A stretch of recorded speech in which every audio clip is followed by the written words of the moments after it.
তৃণমূল নাগরিক আন্দোলন এমন একটি গুরুত্বপূর্ণ বিষয়, জাতির বিবেক, যে বিবেক 16 বছরে কথা বলতে পারে নাই, যে মিডিয়া ব্যক্তিরা ব্যক্তিত্ব বলেন, সাংবাদিকতা বলেন, তারা কথা বলতে পারেন নাই, সেই জাতির বিবেকের স্থান জাতীয় প্রেস ক্লাবের সামনে আজকের এই অবস্থান কর্মসূচির সম্মানিত ছোট ভাই সভাপতি,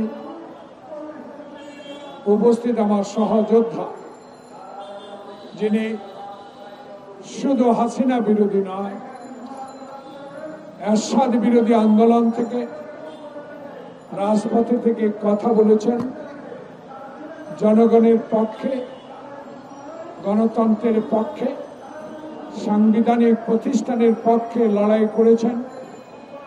সেই লড়াইয়ে যিনি একটুও পিছপা হন নাই, যিনি সকল ক্ষেত্রে আমাদের মতো কর্মী বান্ধব বাংলাদেশ জাতীয়তাবাদী দলকে সুসংগঠিত করেছেন, আন্দোলনে আমাদেরকে প্রেরণা দিয়েছেন, প্রেরণা জুগিয়েছেন, সেই ব্যক্তিত্ব বাংলাদেশ জাতীয়তাবাদী দলের যুগ্ম মহাসচিব আব্দুল সালাম, উপস্থিত জাতীয় নেতৃবৃন্দ, প্রিয় ভাইরা, আসসালামু আলাইকুম।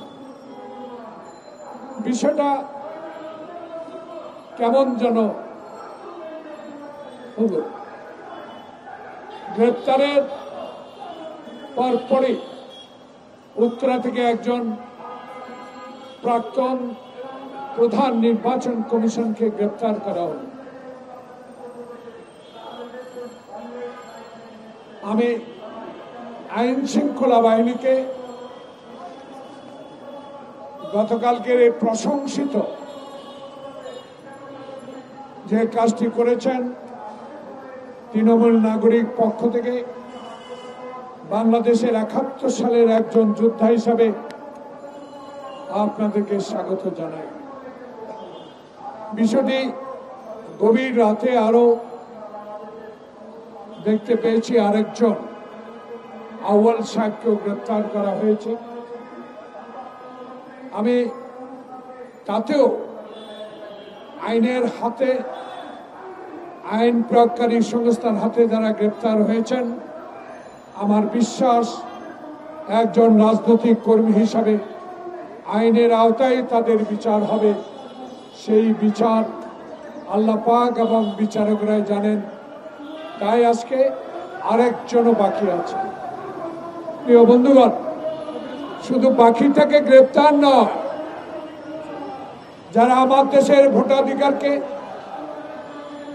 আমাদের ভোটের প্রয়োগকে, ভোটের দিনকে, ভোটে যাওয়ার পথকে রুদ্ধ করে দিয়েছিল, এই 3 জনের সাথে যারা সহকারী হিসাবে ছিলেন, তাদেরকেও আইনের আওতায় আনতে হবে।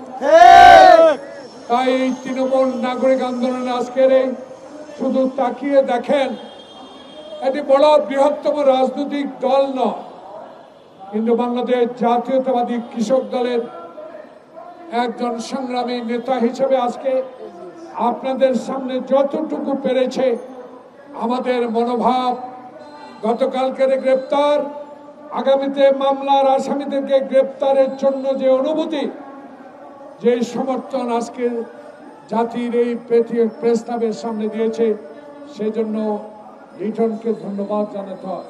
প্রিয় বন্ধুগণ, আমার বক্তব্য স্পষ্ট। অতীতে এখান থেকে অনেক কথা বলেছি, আওয়ামী আমলে অনেক কথা বলার চেষ্টা করেছি। আমার সামনে অনেক আমার ছোট ভাই, আমার সন্তানের মতো বয়স অনেক সাংবাদিক এখানে উপস্থিত আছেন, যাদেরকে দুর্দিনে পেয়েছি,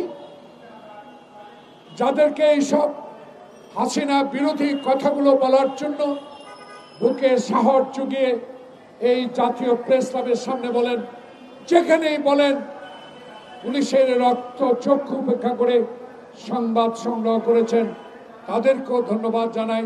এবং আজকে যেই কথাগুলো তৃণমূল নাগরিকের পক্ষ থেকে আপনাদের উদ্দেশ্যে জাতির কাছে এই অন্তর্বর্তীকালীন সরকার কাছে বলতে চাই, বুকে সাহস নিয়ে এখন অতীতের মতো আর ডিজি দিয়ে পাই এনএসআই আপনাদের সংবাদ কণ্ঠরোধ করেন না, লিখে জানাবেন। প্রিয় বন্ধুগণ, আমরা হাসিনার ব্যক্তিগত বিরোধী নয়, আমরা আওয়ামী লীগের শেখ মুজিবের বিরোধিতা করি নাই, আমরা শেখ মুজিবের কার্যকলাপের বিরোধিতা করেছি। সেদিন যদি শেখ মুজিবুর রহমান পাকিস্তানের সাথে আতাত না করতেন, ইয়াহিয়ার সাথে ভুট্টোর সাথে আলোচনার নামে বাংলাদেশে যে অত্যাচার অবিচার, যে রাতের অন্ধকারে আক্রমণ চালিয়েছিল, সেদিন কিন্তু এই আক্রমণ এবং নৃশংস হত্যাকাণ্ডটা সংঘটিত হতো না। এই ভুল ছিল আওয়ামী লীগের শেখ মুজিবের আমলের সময়। সেদিন আমাদের মাওলানা আব্দুল হামিদ খান ভাসানী বলেছিলেন, আর না আলোচনা, ওয়েস্ট পাকিস্তান পশ্চিম পাকিস্তানকে সালাম দিয়ে দাও, আসসালামু আলাইকুম। সেদিন কেন আসম আব্দুর রব, আব্দুল কুদ্দুস মাখন, শাহজাহান সিরাজ, যারা বাংলাদেশের স্বাধীনতা বটতলা থেকে ঘোষণা করেছিলেন, সেদিন কেন শেখ মুজিবুর রহমান আলোচনার নামে বাংলাদেশের স্বাধীনতাকে দীর্ঘায়িত করেছিলেন? সেই 1971 সালে সেদিন সেনাবাহিনী পশ্চিম পাকিস্তানের আমাদের উপর ঝাঁপিয়ে পড়ার পর একজন মহান নেতা, যিনি সেনাবাহিনীতে চাকরি করতেন, যার কোনো উদ্দেশ্য ছিল না বাংলাদেশের রাষ্ট্রপতি হওয়ার, যার কোনো আকাঙ্ক্ষা কোনোদিনও ছিল না সীমান্ত পাহারা দেওয়ার, যার দায়িত্ব ছিল, সেই বজ্রকণ্ঠে মেজর জিয়াউর রহমান বাংলাদেশের স্বাধীনতা ঘোষণা করেছিলেন। প্রিয় বন্ধুগণ, এই নামটি উচ্চারণ করতে সাহসের সহিত বলতে হয়। আমার বুকে অনেক সাহস আছে। সেদিন বিএনপি ছিল না, ছাত্রদল যুবদল সালামের ছিল না, সেদিন ছিল ছাত্রলীগ, সেদিন ছাত্র জনতা। শেখ মুজিবের 32 নম্বর বাড়িতে আমরা একত্রিত হয়ে সেদিন বলেছিলাম, আর কেন দেরি, আর কেন বিলম্ব? কোনোদিনও পশ্চিম পাকিস্তানের ভাইদেরকে বিশ্বাস করা যাবে না। এরা চায় পূর্ব পাকিস্তানের 6 কোটি লোককে তারা শাসন করবে, শোষণ করবে। সেদিন আমাদের কথা উনি শুনলেন না। সংখ্যাগরিষ্ঠতা পেয়েও সেদিন আলোচনার নামে বাংলাদেশের সেনাবাহিনী পূর্ব পাকিস্তানের সেনাবাহিনী আনার সুযোগ করে দিয়েছিলেন। সম্পূর্ণ দোষ ছিল তখন আওয়ামী লীগ, শেখ মুজিবের। আজকে এই কথাগুলো বলা এই জন্য, প্রেসিডেন্ট জিয়াউর রহমান বাংলাদেশে যখন 75-এর পরবর্তীতে ক্ষমতা আসলেন, ক্ষমতা গ্রহণ করলেন, উনি নিজে নয়, এমন এক ব্যক্তিকে ক্ষমতায় বসানো হয়েছে সিপাহী জনতার বিপ্লবের মধ্য দিয়ে, যেই জনতা ট্যাঙ্কের উপরে দাঁড়িয়ে সিপাহীদের সাথে স্লোগান দিয়েছিল, জিয়া তুমি মরো নাই, জিয়া তুমি বাংলাদেশে আছো, জিয়া তোমাকে আমরা চাই।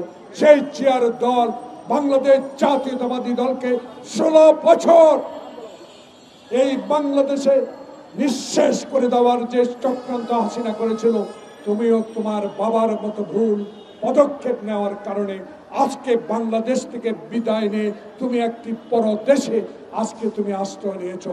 তোমার যদি বুকে সাহস থাকতো, সেদিন তুমি সারেন্ডার করে গ্রেপ্তার হয়ে আজকে তোমাদের ৭৬তম জন্মদিন, তোমার লজ্জা হয় না? তোমার শরম হয় না? আওয়ামী লীগের মতো একটি প্রতিষ্ঠানের জন্মদিনে তুমি বলো আমি নাই, তোমরা করো। তোমার সেই লজ্জা যদি থাকতো, তাহলে বাংলাদেশ জাতীয়তাবাদী দল, জিয়ার দল, যিনি স্বাধীনতা ঘোষণা করে বাংলাদেশে বহুদলীয় গণতন্ত্র প্রতিষ্ঠা করেছিলেন, সেই জিয়াউর রহমানের নাম এবং জিয়াউর রহমানের দলকে নিঃশেষ করে দিত না। আজকে তাই তোমার এই পরিণতির জন্য তোমার বাবা এবং তুমি দায়ী।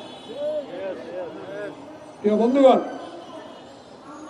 বক্তব্য দীর্ঘায়িত করব না।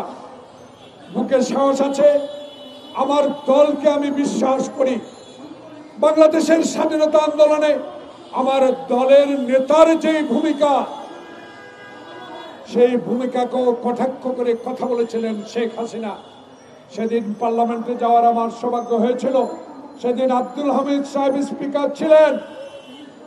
আমার সামনে আমার সেই নেত্রী, যেই নেত্রী বাংলাদেশে আপসী নেতৃত্ব লাভ করেছিলেন, তার সংগ্রামের কারণে, তার সততার কারণে সেদিন তাকে সামনে রেখে বলেছিলাম, আব্দুল হামিদ সাহেব কথা বলতে দেন, শুধু শেখ হাসিনার কথা শুনে বাংলাদেশকে ধ্বংস করে দিবেন না, কারণ শেখ হাসিনা সম্পূর্ণ আমাদের পার্শ্ববর্তী যারা বন্ধু বলে আমাদের ভাবে, সেই ভারতীয়দের নির্দেশেই বাংলাদেশি রাজনীতি করে। যেই ভারতে ৭১ সালে স্বাধীনতার পর প্রথম একজন মুক্তিযোদ্ধাকে জেলে নিয়েছিল মেজর জলিল। তার প্রতিবাদ ছিল, আমার অস্ত্র এখানেই থাকবে, আমার গার্মেন্টস এর মেশিন এখানেই থাকবে, আমার সমস্ত কিছু তুমি লুট করে নিয়ে যাবা, এটা আমি হতে দিব না। সেদিন শেখ মুজিবুর রহমান সাহেব আপনার শাসন আমলেই মেজর জলিলকে কারাবরণ করতে হয়েছে। এইসব কথা ইতিহাস, এই ইতিহাস কোনোদিনও খণ্ডিত হবে না।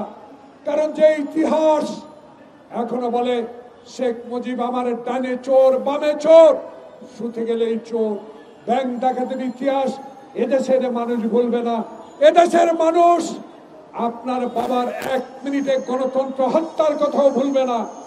তাই আজকে আপনার এই অবস্থা, ভারতে বসে আজকে আপনার জন্মদিনে আপনাকে বলতে হয় আপনারা করেন, আমি আছি। এ আছি মানে কি, বাংলাদেশে ছাত্র জনতার এই বিপ্লব একদিনে হয় নাই।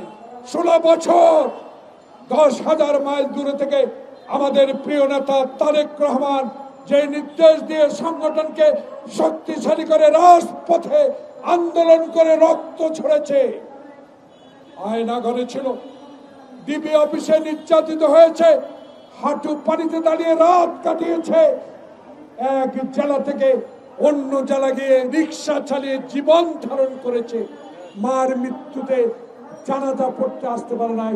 সেই কর্মীর নেতা তারেক রহমানের নির্দেশে বাংলাদেশে 16 বছর আন্দোলন করে, সে আন্দোলনের সমর্থনে জুলাই আগস্টের বিপ্লব, সেই বিপ্লবের তরুণ সমাজ আপনাদেরকে স্বাগত অবশ্যই জানাবো।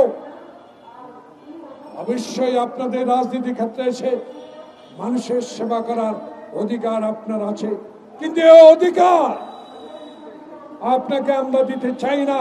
যারা আমরা 16 বছরে আয়না ঘরে, 16 বছরে রাস্তায় নিপীড়িত হয়েছি, তাদের বিরুদ্ধে কথা বলা মানে জনগণ থেকে আপনি বিচ্ছিন্ন হয়ে পড়া।